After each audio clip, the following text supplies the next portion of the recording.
ஒரு காலத்தில் அசுரர்களில் மிகவும் வலிமையானவன் தாரகாசுரன். அவன் கடுமையான தவம் செய்து பிரம்மாவிடமிருந்து ஒரு வரம் பெற்றான்.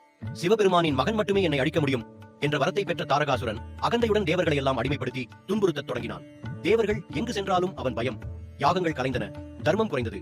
இக்கட்டான நிலையை தாங்க முடியாமல் தேவர்கள் அனைவரும் சிவபெருமானிடம் சென்று சரணடைந்தனர். அப்போது சிவபெருமான் மற்றும் பார்வதி அவர்களுக்கு பிறந்த தெய்வீக குழந்தைதான் முருகன். பிறந்த சில காலத்திலேயே தெய்வீக ஞானமும் அசாதாரண வீரத்தையும் பெற்றிருந்தார். தேவர்கள் அவரை தங்கள் படையின் தலைவராக வேண்டினர். முருகன் அதை ஏற்றுக்கொண்டு தேவசேனைகளின் தலைவராக பொறுப்பேற்றார். அவருடன் ஆயிரக்கணக்கான தேவர்கள், கணங்கள் மற்றும் வீரர்கள் இணைந்தனர். முருகன் தன் தெய்வீக ஆயுதமான வேல் கையில் கொண்டு தாரகாசுரனை எதிர்த்து யுத்தத்திற்கு புறப்பட்டார். போர்க்களம் கொந்தளித்தது. அசுரர்களின் படை கடல் போல் பறந்தது. தாரகாசுரன் மிகப்பெரிய உருவம் எடுத்து மலைகளைப் போல் ஆயுதங்களை எரிந்து தாக்கினான். தேவர்களின் படை சில நேரங்களில் தளர்ந்தாலும் முருகன் உறுதியுடன் முன்னேறினார். பின்னர் முருகன் நேரடியாக தாரகாசுரனை எதிர்கொண்டார்.